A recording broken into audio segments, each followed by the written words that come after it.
Olá pessoal, tudo bem? Sejam bem-vindos. Vamos fazer uma revisão básica aí para o TCU, né, da parte de matéria específica, execução orçamentária. Então, creio que vai cair bastante coisa dessa área. Nós vamos falar basicamente sobre o tópico 1, né? Despesa pública, restos a pagar, despesas de exercícios anteriores, suprimento de fundos e hall de responsáveis. Então, é bastante coisa, né? Vai dar uma meia hora mais ou menos essa aula. Eu espero que vocês gostem. Eu vou deixar para vocês aí na tela o meu contato. Para o Twitter aí tem o Miguel Z Martins. Para o Getal, que é o mcompositor@gmail.com. E no Face, Miguel Zimmermann Martins. Podem me adicionar lá, a gente vai conversar um pouco sobre essas matérias, beleza?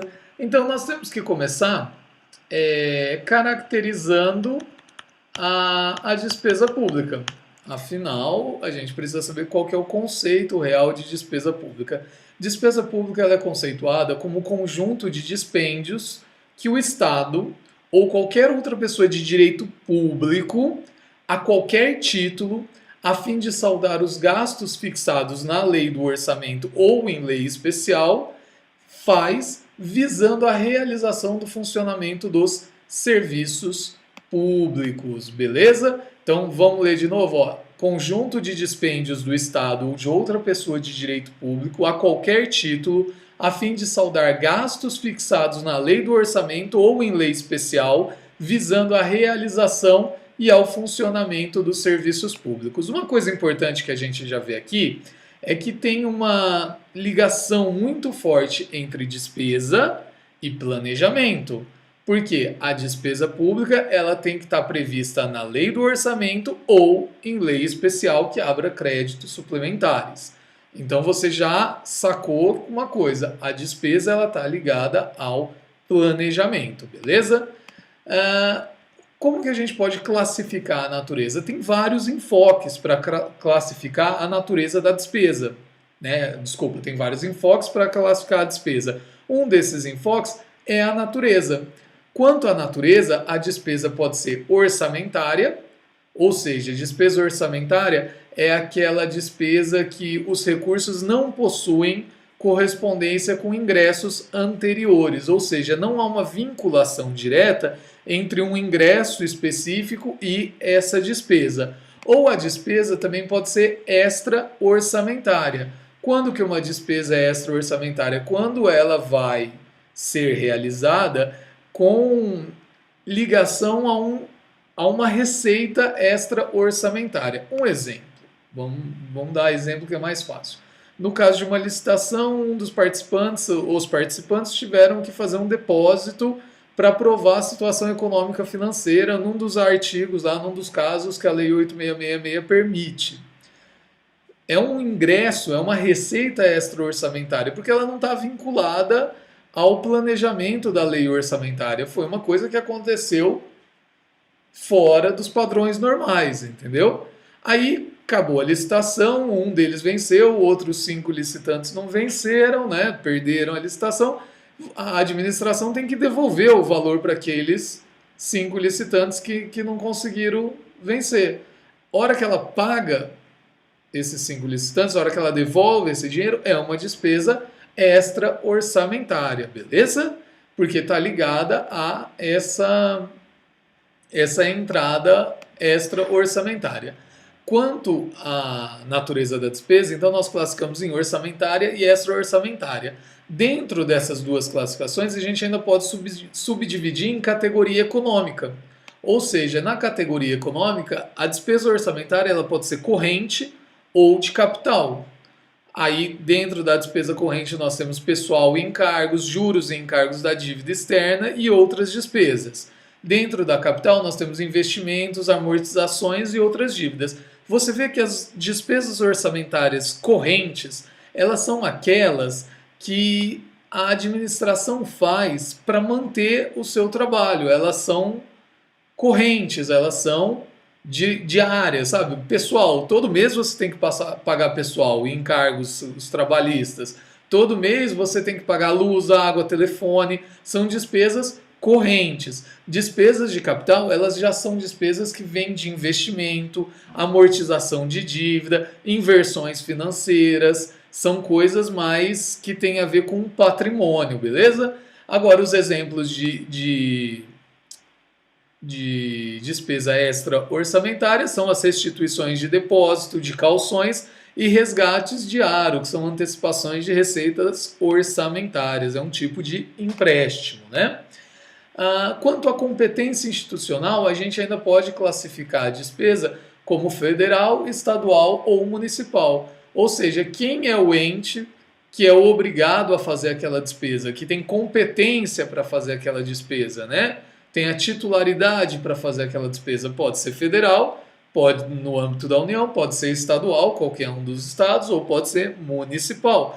Por exemplo, uma transferência constitucional de valor ou uma transferência voluntária que a União faça para o Estado é de competência federal. As transferências estaduais legais obrigatórias que o Estado tem que fazer para o município são exemplos de despesas públicas, beleza?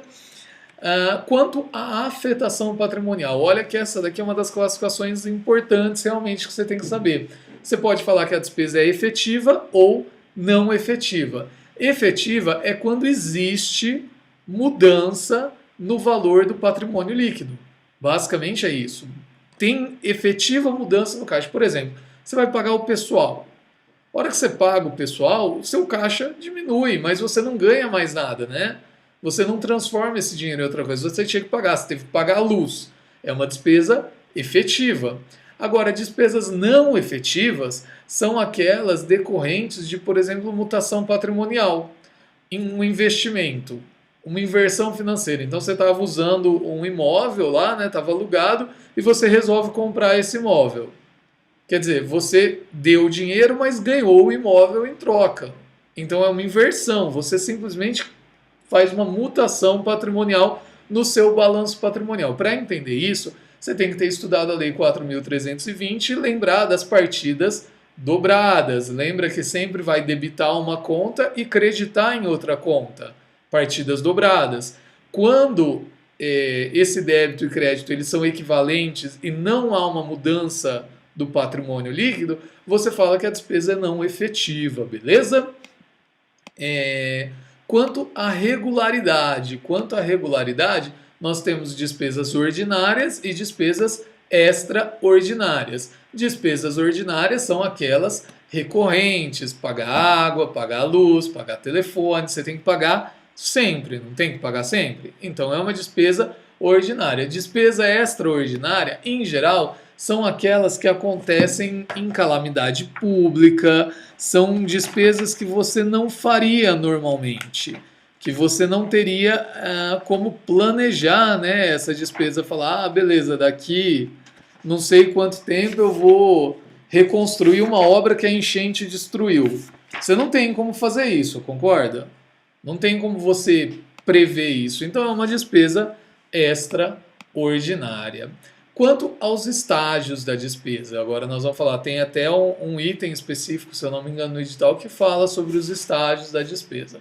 Primeira coisa, você tem que lembrar que a despesa ela está intimamente ligada com os 3 meios de planejamento que o governo tem. Quais são esses 3 meios? Vamos lembrar aí na tela?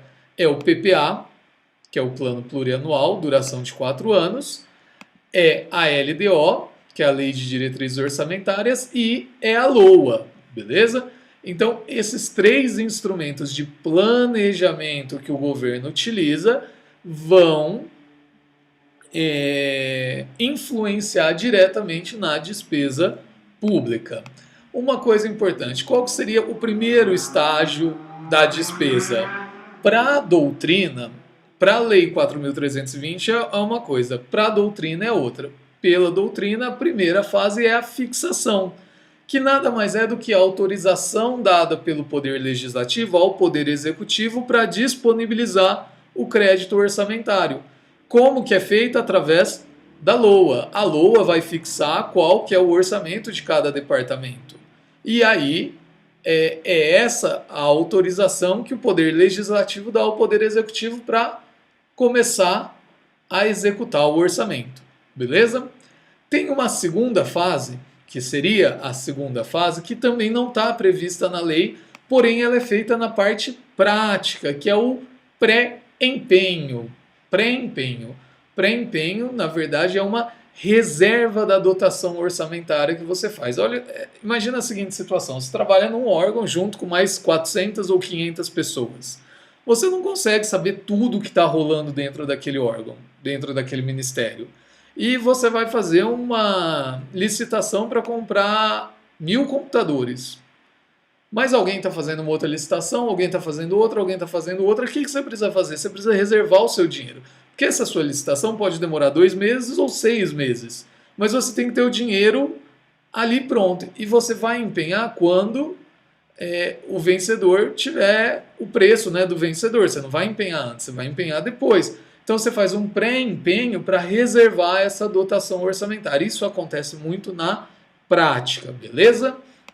Depois do pré-empenho, nós temos o empenho, que pode ser ordinário, global ou por estimativa. Quando você usa cada um dos empenhos? Empenho ordinário é aquele que você sabe quanto você vai pagar, quando você vai pagar e para quem você vai pagar. Você tem todos esses valores, então você faz o empenho exatamente como ele vai ser. Empenho global é um empenho que você faz, por exemplo, para pagar o aluguel. Você sabe que você alugou o prédio por um ano, R$1.000 por mês, durante 12 meses. São R$12.000. Você não vai fazer 12 empenhos de R$1.000. Você vai fazer um empenho de R$12.000 pelo valor global e vai liberando as parcelas de R$1.000 mês a mês. E por estimativa também pode ser. Mas quando é feito por estimativa, você sabe quanto você vai gastar de luz? Mas você sabe que você tem que pagar a luz, não sabe? Então, você tem que fazer um empenho por estimativa. Você vai ver quanto você estava gastando de luz e vai empenhar mais ou menos aquilo.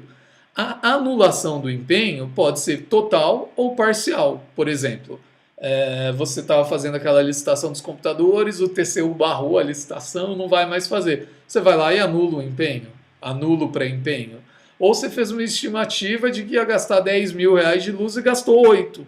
Então você paga os 8 e anula os 2.000, beleza? Lembrando que o empenho é feito através da nota de empenho, que é um documento que sai do CIAF, tudo bonitinho, beleza?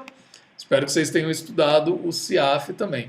A fase seguinte da despesa seria a liquidação, o próximo estágio. O que é a liquidação propriamente dita? É a verificação do direito adquirido pelo credor.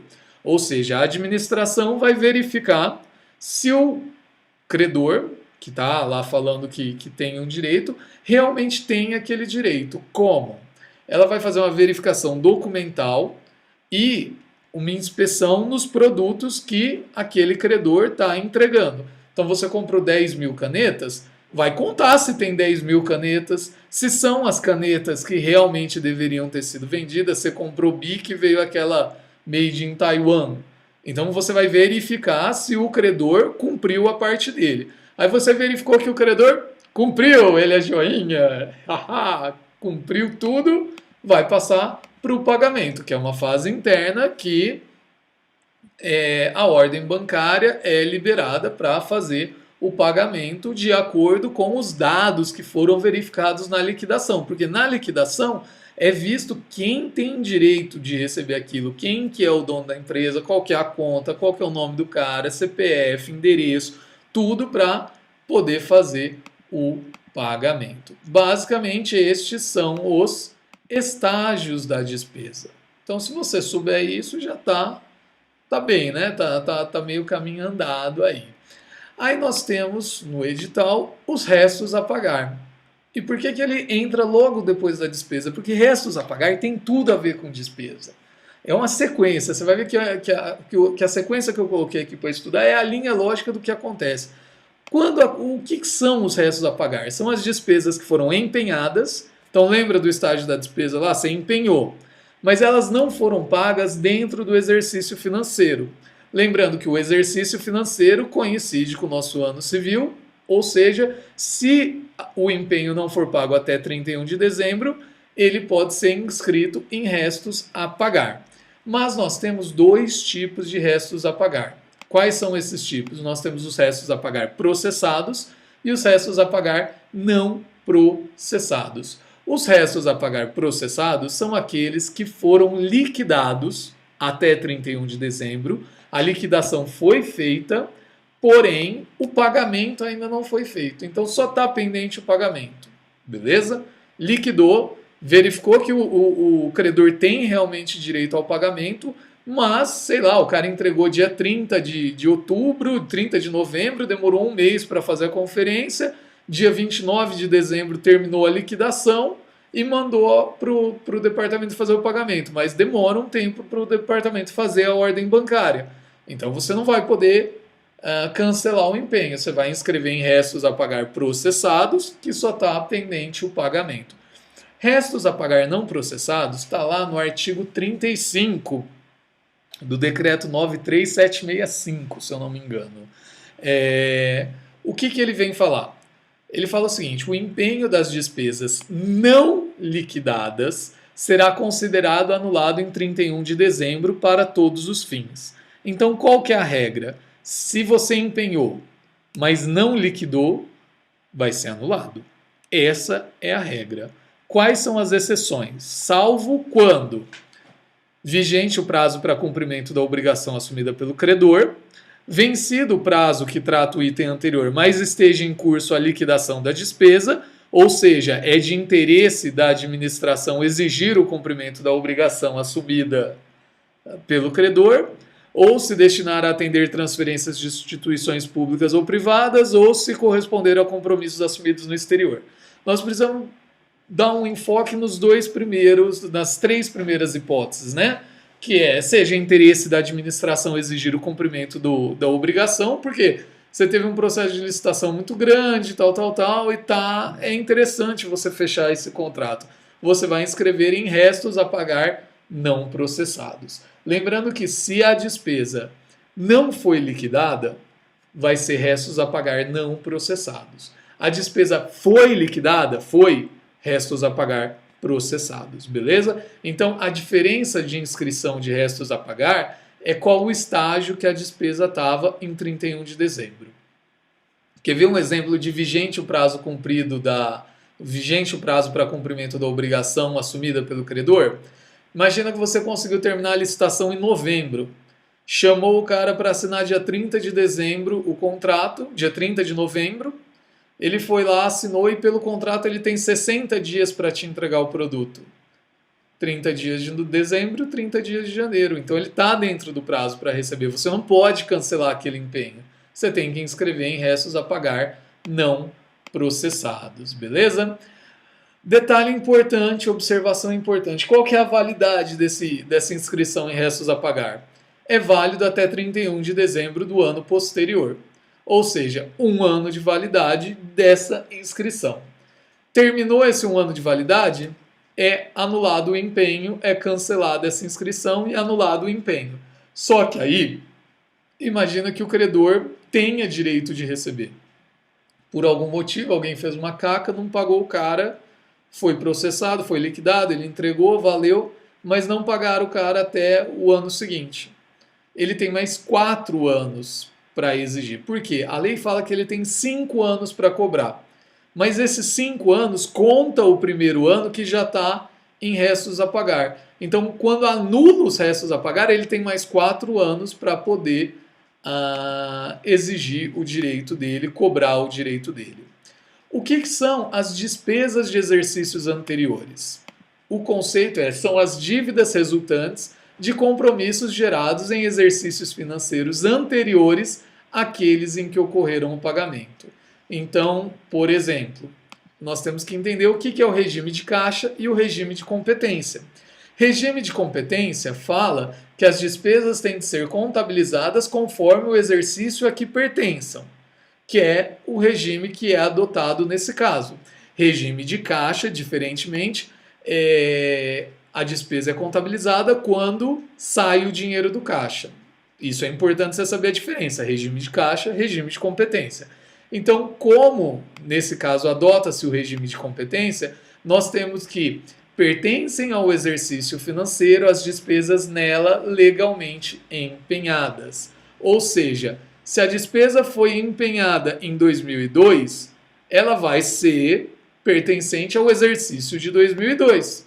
Então, uma despesa com origem em 2002 que foi paga em 2004, por exemplo, ela vai ser paga em 2004 dentro da rúbrica despesa de exercícios anteriores. Para você saber por curiosidade, o código dessa despesa é o 3.2.90.92.00. 92 é a rúbrica da despesa de exercícios anteriores. Pode ser o 3.190.92, depende qual for o enquadramento dessa despesa, mas dentro de todas as despesas correntes, vamos pôr dentro de despesas correntes, pessoal e encargos financeiros, vai ter lá uma linha falando despesa de exercícios anteriores em relação à despesa de pessoal. Sempre vai ter essa daqui. Por quê? Porque vai mostrar que foi paga em 2004, porém ela pertence a um exercício anterior, que vai ser 2002. Vai constar lá na anotação da despesa. Por quê? Vai contabilizar como se fosse de 2002, beleza? No artigo 22 fala sobre a prescrição interrompida, né? Que vai ser pago independente se tiver durante os 5 anos lá do credor exigir aquela despesa, tem que fazer paga, beleza? Mas para pagar tem algumas coisas, eu vou pôr aí na sua tela para você dar uma olhada.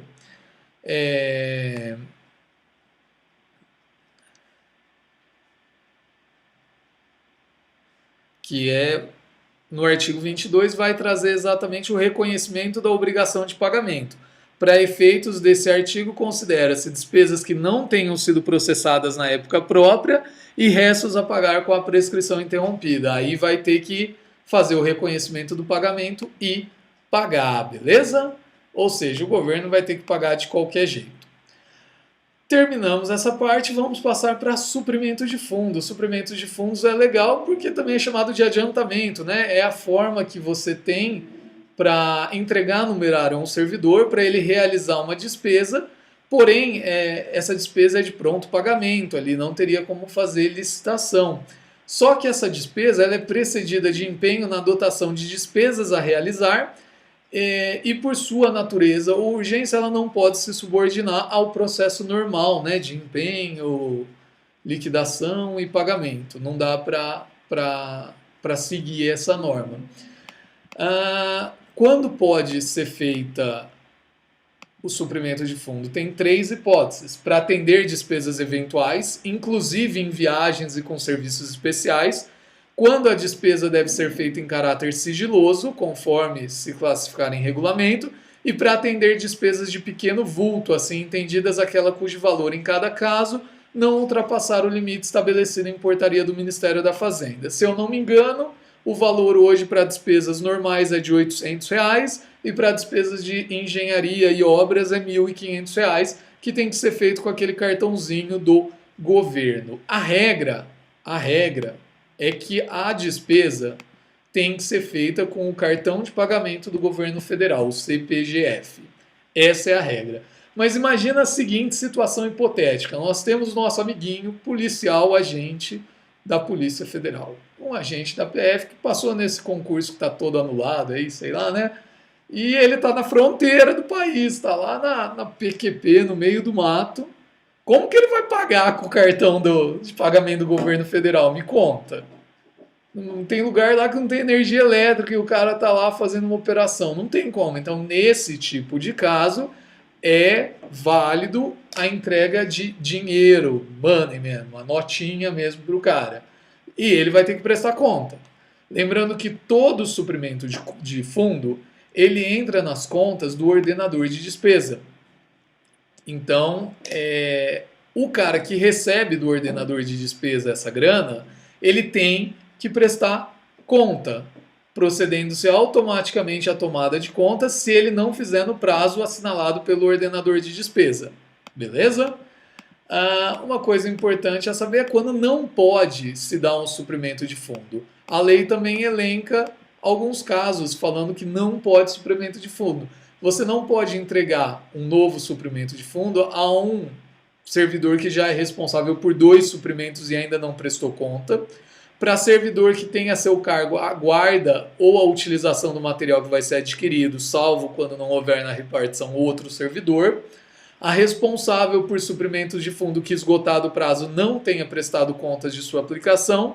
E a servidor declarado em alcance, né? Aí a gente tem que saber o que é esse servidor declarado em alcance. O servidor declarado em alcance é aquele que teve as contas rejeitadas, né? É aquele cara que não teve as contas aprovadas em virtude de desvio, desfalque na aplicação verificada, ou ele não prestou conta do jeito direito, as contas dele não foram aprovadas. Esse servidor não pode receber um segundo suprimento. Como que funciona essa prestação de contas? É importante saber também. Decorrido o prazo de validade, que geralmente é 60 dias, essa é a validade máxima do suprimento de fundos. O ordenador de despesa pode falar que é só 30 dias. Terminou o prazo de validade do suprimento de fundos, o servidor tem 30 dias para prestar conta. É sempre? Não, tem uma regra. Se o prazo do suprimento chegar até 31 de dezembro, é o limite. Aí o servidor tem que prestar contas até 15 de janeiro do ano seguinte. Ou seja, chegou a 31 de dezembro, ele tem que prestar conta até 15 de janeiro, ele vai ter 15 dias para prestar conta. Se o servidor não prestar contas, vai ser instaurada uma tomada de contas especial. Beleza? Então é importante saber isso, por quê? Porque tá na reta também o do ordenador de despesa. Mas lembrando que o ordenador de despesa ele só vai ser efetivamente responsável por qualquer problema de desvio se ele for conivente com o desvio. Ah, o cara não prestou nos 30 dias, né, as contas, mas o ordenador deixou para lá, tal. Aí 90 dias depois que ele foi atrás. Pô, ele foi conivente com o servidor que estava sacaneando a administração. Então aí ele vai ser responsabilizado. Se o ordenador não for conivente com o desvio, com o problema, ele não vai ser responsabilizado por qualquer problema que o servidor tenha no momento de prestar contas do suprimento de fundos, beleza? E o item, acho que é o 1.6, fala sobre o hall de responsáveis, que nada mais é do que um documento que é extraído do CIAF ou é elaborado conforme a determinação do Tribunal de Contas competente, que contém a relação de todos os agentes responsáveis pela movimentação de valores e bens da administração de uma unidade gestora ou de uma unidade administrativa. Quem que faz parte? Geralmente o ordenador de despesa, o secretário da Fazenda e Tesoureiro, o secretário da administração, o encarregado do setor de pessoal, o encarregado do setor de almoxarifado, de estoque, toda a galera que possa mexer com os bens ou com a grana do setor. Então todo mundo vai estar nessa lista. Nessa lista vai conter nome, CPF, telefone, toda a identificação funcional desses responsáveis, beleza? O artigo 80 do Decreto-Lei 200, se eu não me engano, ele fala sobre o ordenador de despesa. Eu vou pôr aqui na sua tela que é importante você saber esse artigo bem. O ordenador de despesa é toda e qualquer autoridade de cujos atos resultarem em emissão de empenho, autorização de pagamento, suprimento ou dispêndio de recursos à União. Beleza? Lembra o que eu falei? Está aqui no parágrafo 2. Ó. O ordenador de despesa, salvo conivência, não é responsável por prejuízos causados à Fazenda Nacional decorrentes de atos praticados por agente subordinado que exorbitar das ordens recebidas. Beleza? Então ele só vai ser responsável se ele for conivente. Lembrando que o ordenador de despesa pode ser primário ou secundário. O primário é aquele que recebe, de acordo com a lei, a competência de ser ordenador de despesa. Ele recebe da lei essa competência. O secundário é aquele que o primário vai lá, delega algumas funções através do poder hierárquico, ele delega as funções para aquele segundo ordenador de despesa, beleza? Eu creio que essas são as, os tópicos que eu queria falar hoje. Aí deu exatamente meia hora, 30 minutos de aula. Bom, né? Eu espero que vocês tenham gostado, que vocês tenham revisado a matéria que vocês estudaram. Fiquem bem aí, fiquem firmes, a prova está chegando, vai dar tudo certo. Um abraço para vocês. Quem quiser pode me adicionar lá no Talk, no Face, para a gente conversar, beleza? Eu vou deixar os contatos aí na tela de novo. O Twitter é o @MiguelZMartins, o Talk é o mcompositor@gmail.com e o Face é o Miguel Zimmermann Martins, beleza, pessoal? Se cuidem e mais tarde eu vou postar uma aula aí sobre a lei de responsabilidade fiscal. Espero que vocês gostem, bons estudos e até a próxima. Abraço, pessoal!